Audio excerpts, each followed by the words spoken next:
Someone is opening two-room college in Surrey. He or she is bringing students from all over the world with 30, 40,000, 50,000 tuition fee. After that, they say, we don't have any place. And they are just roaming out. Then they are going for work permit. Work permit is about 30, 40,000 again. Poor kid, 19, 20 years old. And they are allowed to work 20 hours in a week. How he or she will survive? These, whatever we have, totally we put in our houses, our home. That's only we have. If in my 28, 90, 29 years journey here, I have nothing in bank, just my house. How dense this danger is. If this thing goes on, if this is the native land, how dense this danger is for the Aboriginal rights to the private property. It is actually a big danger. And I feel for people who have, whether they're born and raised in British Columbia, whether they've come from elsewhere to make a good life in British Columbia. So what you will do differently than David Eby is doing? Spending so much money with no eye on results. He has grown the public service, not firefighters, not teachers, not police officers, bureaucrats. He has grown that by 39% since he formed government. It's gotten worse. So if you're going to have that much spending, you better have some good results. But David Eby does not. So you were part of Liberal government earlier? You were part in politics also? I thought you were very new in politics. ਜਿਹੜੀ ਮੈਂ ਗੱਲਬਾਤ ਅੱਜ ਕਰਨੀ ਹੈ, ਕੈਰੋਲਾਈਨ Elliot ਨੂੰ ਤੁਸੀਂ ਜਾਣਦੇ ਹੋ। ਪਿਛਲੇ ਸਾਲ ਅਕਤੂਬਰ ਦੇ ਵਿੱਚ ਆਪਾਂ ਕੋਚਿਨ ਲੈਂਡ ਦਾ ਜਿਹੜਾ ਕੋਚਿਨ ਟਰਾਈਬਸ ਵੱਲੋਂ ਇੱਕ ਐਬਰੀਜਨਲ ਰਾਈਟਸ ਦੀ ਗੱਲ ਚੱਲੀ ਸੀ, ਉਸ 'ਤੇ ਕੈਰੋਲਾਈਨ ਆਈ ਸੀ। ਅਤੇ ਕੈਰੋਲਾਈਨ ਹੁਣ ਜਿਹੜਾ ਨੇ ਉਹ BC ਕੰਜ਼ਰਵੇਟਿਵ ਲੀਡਰਸ਼ਿਪ ਲਈ ਲੜ ਰਹੇ ਨੇ। ਕੀ ਵਿਜ਼ਨ ਆ BC ਲਈ? Y she is running for the leader of BC conservative party, what she wants to achieve. She's a PhD, I would say a Dr. Caroline Elliott, but she don't write doctor with her. She's in studio. This is the first candidate to be at Sherepunjab Radio in this leadership race. Caroline, welcome, and thank you for sparing some time for us. I'm happy to be here. Thank you for having me. Thank you so much. We were together last year in October, I think. You did a few interviews. Yes, that's right. So where it stands now, that issue, you just brought it up, the Cochin tribe, their claim on this very expensive land here, where we are sitting close, where it stands now. Yeah, well, it's still a very, very important issue, as you know. That decision threatens private property rights because it places Aboriginal title over private property. And then it says that Aboriginal title is a prior and senior, like more important right over that land. So many people are very worried. David Eby has said he will appeal this decision. But the problem is David Eby is not properly protecting private property in the arguments that he's allowing the government lawyers to make in the courts. But there's another ruling, I think Maxim Nation ruling lately. There's another ruling on that. There was an agreement signed, yes, between the Musqueam and the federal government around involving Aboriginal title around all of the Lower Mainland. It's a very problematic agreement as well. So David Eby said he didn't know anything about it, but turns out he was in the front row of the signing ceremony of the agreement. So he has not been very honest with British Columbians about that. So what is the reason why he have personally in this? Why he's just flip-flop here? What he wants to achieve? I think he has a very strong ideology, and I think his ideology, he has called British Columbia a colonial mistake. He has said to British Columbians that his MLAs, they say to British Columbians, you are uninvited guests, you are colonizers, you are settlers. He believes in these things. So I think he is very radical, and his radical attitude is causing a lot of problems for British Columbia in terms of, particularly in terms of private property rights and the economy. What are his roots? His parents also came from Europe somewhere. Well, and everybody's parents come from somewhere. Pretty much. That's just right. like we got here 30 years ago. My kids are born. And another thing, as my community and your community, you were part of Shere, you were born, brought up in Shere, and You lived with us very closely. Yes. Whatever we have, totally we put in our houses, our home. That's only we have. If in my 28, 90, 29 years journey here, I have nothing in bank, just my house. That is the basic necessity. And how dense this danger is. If this thing goes on, this is the native land, and all came here for good life, and there was some treaties were made, and from there we got all elaborated. And how dense this danger is for the Aboriginal rights to the private property. I think it is actually a big danger. And I feel for people who have, whether they're born and raised in British Columbia, whether they've come from elsewhere to make a good life in British Columbia. We are all British Columbians. We all deserve good, strong rights to our private property that we worked very, very hard to secure. And so David Eby and his government, the NDP, are putting those rights significantly under threat. And it's one of the reasons that we have to defeat them in the next election. We have to defeat the NDP and form a good, strong Conservative government in British Columbia. Being a activist, being a educator, doctorate, being a young mother with two beautiful kids, living in very peaceful vicinity in North Vancouver, in trails, evening, morning, and enjoying, words are chanting, and the political field is two-way, is blood game, is sword.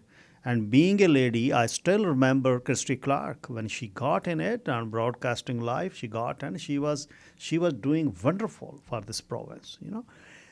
To get in the politics, what is the force behind? What do you want to achieve? Well, it's for my children, my kids. They're young. They're 6 and 8 years old. And I worry so deeply about the future of this province if it continues under the NDP. They're really hurting our economy. They're racking up so much debt and these huge deficits. They're growing the size of government with no good outcomes for British Columbians. They are ruining this province. And I realize I've been speaking up on these issues, Aboriginal rights, about the need for a strong economy and so on. I've been speaking on these issues for many years. And I realized, who am I if I only speak about them? I have to put my name forward and try to do these things in order to properly serve my children and their whole generation. The economy, when Mr. Harper left, it was $5 billion surplus. Now we are about $13 billion deficit. 18 billions, right under in 3 years. He started in October, November 2022, and we just passed November. So what you will do differently than David Eby is doing? David Eby is spending so much money with no eye on results. He has grown the public service, not firefighters, not teachers, not police officers, bureaucrats.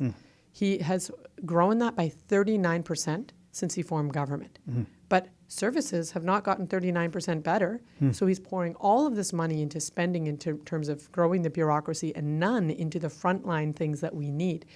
Nobody, public safety has gotten worse. Healthcare has gotten worse. Education's gotten worse. So if you're going to have that much spending, you better have some good results. But David Eby does not. Another, there will be, once you started to get on this race, there are short-term and long-term goals. What are short-term, what are the long-term? Still, you have to win the leadership, then there will be next election, October 2028, and we are 2.5 years away. And if it is snap election, you never know. But what will be if you become premier of this beautiful province, what will be the short-term and long-term goals? Yeah, maybe I'll start with the long term, and then the long-term goal is for British Columbia to be the most prosperous province in Canada, because we should be. We have an abundance of natural resources, very skilled and talented and educated people who want to work hard. We have access to some of the world's biggest markets. There is no reason why BC shouldn't be the most prosperous province in Canada. That's the long-term goal. Short-term, what we have to do to get there. One, we need to drop DRIPA. We need to end it. The Declaration on the Rights of Indigenous Peoples Act, it is creating a lot of uncertainty and it is sending investment away from this province. Two, we need to properly protect private property rights in the courts, just like in the Cowichan case. David Eby said David Eby has not been properly doing that. We will change that. We will make sure that private property rights are properly protected. Those two things are essential for our economy to become prosperous. 3, we need to go into our regulatory process and roll back so many of these regulations that are just red tape. They're not even serving the environment. Things like what they call Clean BC, which is a plan to reduce greenhouse gas emissions, but actually just by killing our economy. We can't have that. So those are the kinds of things we need to do. There's so much more, but I would say those are the top priorities in order to get our province to be prosperous again. In 21st century, someone is living in this developed nation here where we are living. If he started with just lumber harvesting, tomorrow he is selling logs. And within 6 months, he think, why don't we get a mill there and finish product and send it? What are the mechanism behind you get crude oil from Fort Mac, getting to our shore, and transfer from here to the Ferndale, get finishing product, get back to our airport? What is the mechanism? And the ocean, if it's a power boat is going, or slowly a tanker is going, hauling your crude oil to world. I know we all love this green initiative, but there's big dilemma there is in green revolution. What you will do this green thing if you don't have money to live your life, if you don't have a proper hospital. I mean, in my city, people are waiting 11 to 12 hours in one hospital. It's 1 million people living in Surrey. They are pretty much same million people living in Vancouver. They have 6 hospitals. They have 1,400 police officers in Vancouver Police Department. We have 850 here. And we are the 3rd world reserve we have in Fort Mac in one place. What is the notion behind this? Why don't let these things happening there? Why someone is sitting in Ottawa or someone sitting in Victoria? Why they don't allow to move these things up? You're right. And I mean, there's people sometimes I think lose sight of the fact, and certainly this government doesn't understand, you need a good economy to fund the services and the hospitals and the schools that we want to see. It has to happen. And for me, I was born in Surrey Memorial Hospital. Today, it's still the only hospital. Yes. That is amazing to me because Surrey has grown so much since I was born in 1984. So that tells you how low the investment has been in Surrey. So we need to have a proper economy so we can pay for those things. I think British Columbia should be very proud of our natural resources. They are some of the most responsibly produced resources in the world. And we should be getting those resources to market to allow our population to have the kinds of services that we deserve. Natural resources in interior BC, you already been there. You are going everywhere, obviously. What we have, the Fort Mac have tar sand there, and what we have in BC, which you can educate my listeners that what we can have here, what you can achieve from there. What we have here. Look, we're so fortunate because we have oil and gas in the Northeast. Some of that gas is going to our big liquefied natural gas facilities, LNG, which is displacing worse fossil fuels elsewhere in the world. This is a very good thing that we should be very proud of. It's good for the climate. It's good for the environment. It's good for everybody. We have an incredible mining sector that we should be very, very proud of. It's very responsible, producing some of the world's most needed critical minerals. We have a forestry sector that has been decimated by the NDP that we could have up and running again if we were actually interested in allowing these companies to access the timber that they need to keep their mills running and so on. So we have an amazing agriculture sector. We have so much good land and good resources in this province if we only get government out of the way and say, yes, come here. Our doors are open for business. You must do it responsibly, of course. I care about the environment. I know you do as well. But we can do that, and we do that in British Columbia.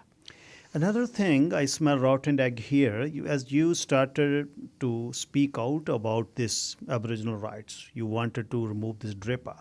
Same token, if we have to take this natural resources out, there should be treaty with the Aboriginal people. How it will be feasible then once you become premier? Will they allow you? Yeah, so what we used to have in Canada, well, and we still do, we have our Constitution. And our Constitution is the case law has been very clear. if you want to do a project that affects Indigenous interests, you have to consult meaningfully, not just pretend, but real good consultation. You have to accommodate where appropriate. But ultimately, projects and approvals could proceed in the public interest. That used to be what guided natural resource development. I worked on Site C for many years.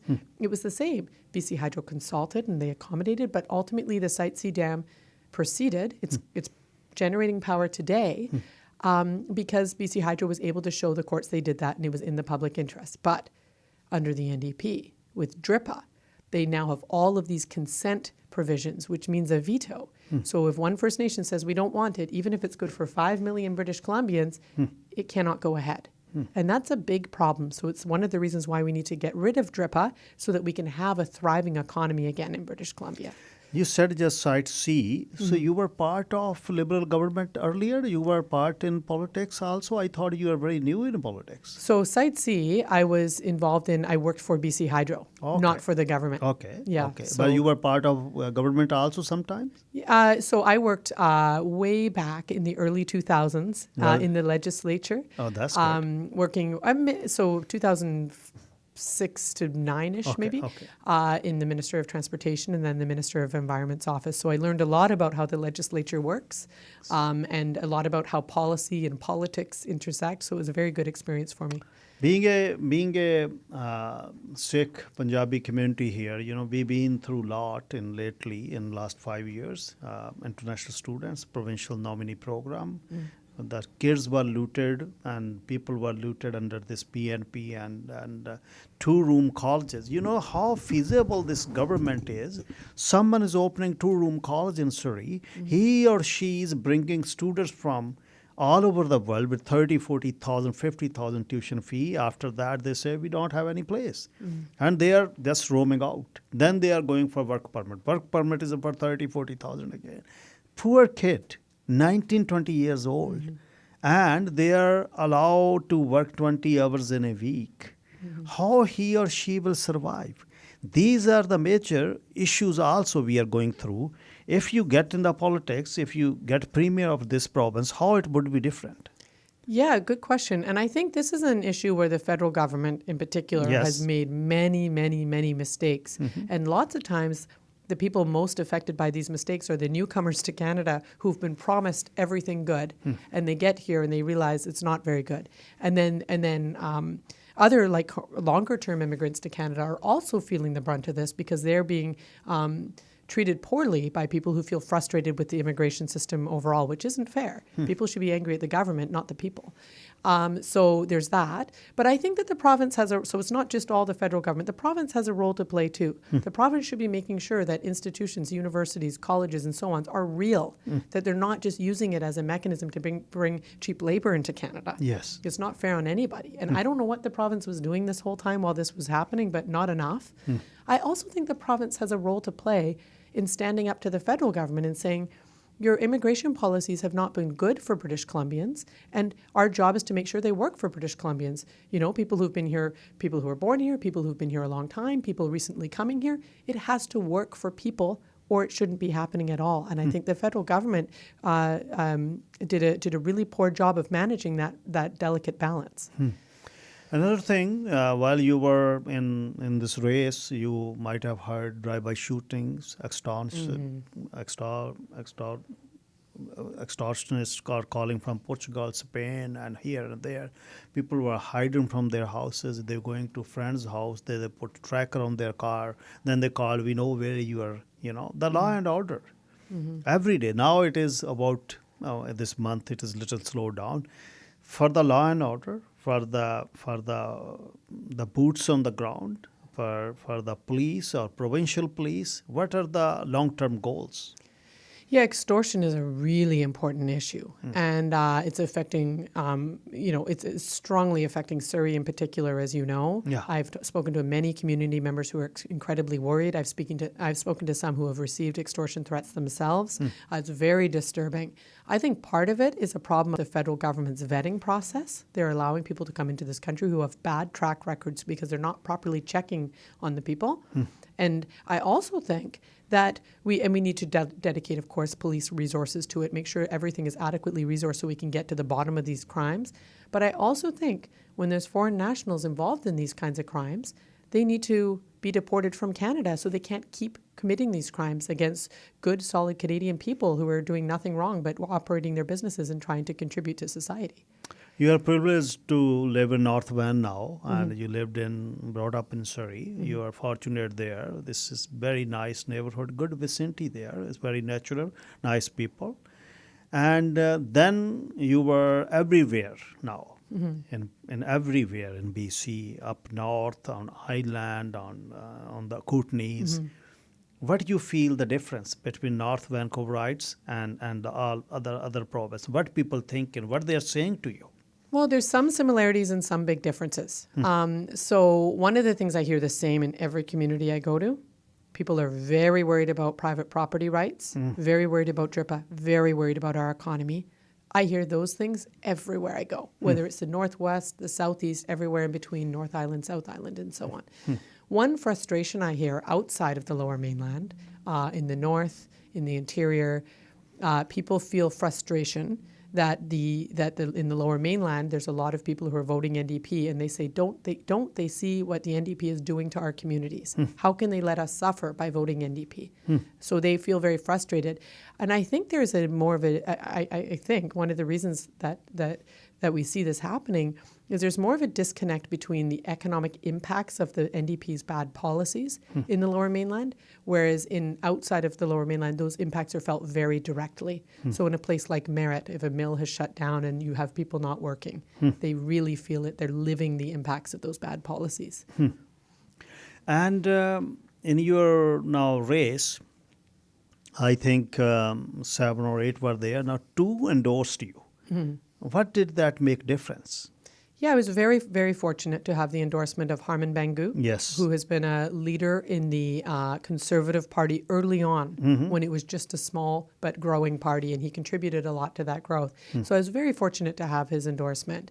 And the second endorsement I had was from Daryl Jones, who obviously has a very, very strong business background. He led some of BC's biggest privately run companies, and that meant a lot to me too, because he brings a wealth of experience, and I'm fortunate to have his advice as we continue through this leadership race. So both of those were really, really key for me. And now up to what is the cutoff date for be a member? And after that, what is the process to put a vote? Yeah, thank you for asking. It's a very important question. So the cutoff for the membership, you must be a member by April 18th in order to vote in the leadership race. The vote will be end of May, and it will be online. It's online. Yeah. So, and there will be they have not had a lot of specifics. They have not announced, the party has not announced a lot of specifics around that process, but I'm told that there will be a very strong verification process and so on to make sure that the vote is rigorous. But keep in mind, as you are a candidate, you can put your idea that all or not can't use online. There we have all senior citizens, and some can use the computer. There should be some alternative also. And the truth is there may be. I'm not sure of the details. Yeah, and I know the party will be coming out. Of course, I don't decide as a leadership candidate the voting process. So the Conservative Party of BC will announce more about that, hopefully soon, so people can start making sure that they're ready to cast their vote when the time comes. And what is the eligibility to become a member? You need to be a resident of BC. You need to be over 14 years of age.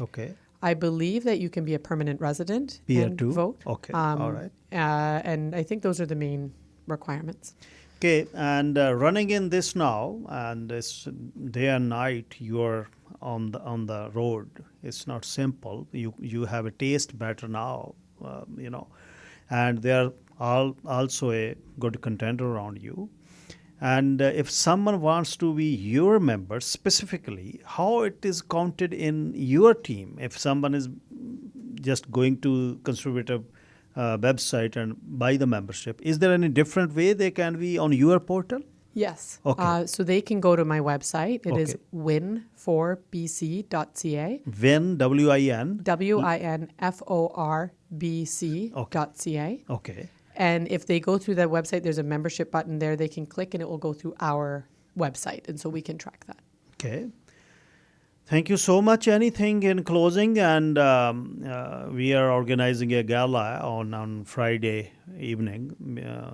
Our team, all of myself and my team, there is a big gathering of my all good team there to just think about the local issues and provincial and country issue. We will be going to invite you there too.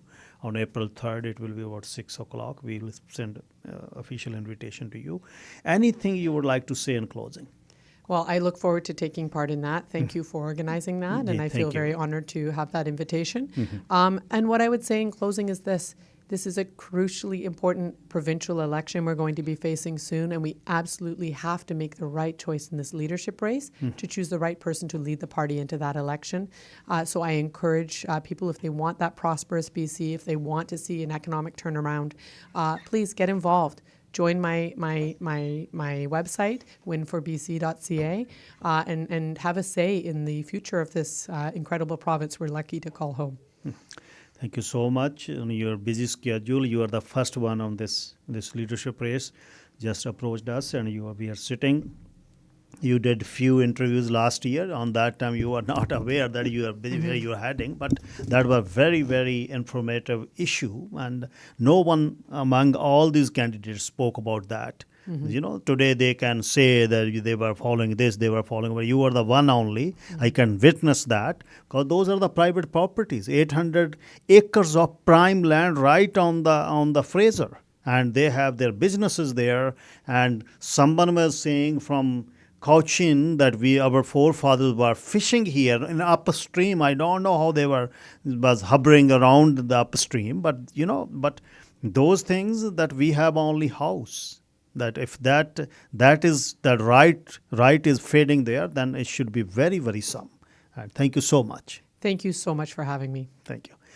Caroline Elliott, ਉਹਨਾਂ ਦਾ win for BC, WIN for BC.ca, ਉਹ website ਉਹਨਾਂ ਬਾਰੇ ਜਾਣਨ ਲਈ, ਉਹਨਾਂ ਦੇ platform ਲਈ, ਤੇ become member of BC conservative, win for BC ਉਹਨਾਂ ਦੀ ਵੈਬਸਾਈਟ.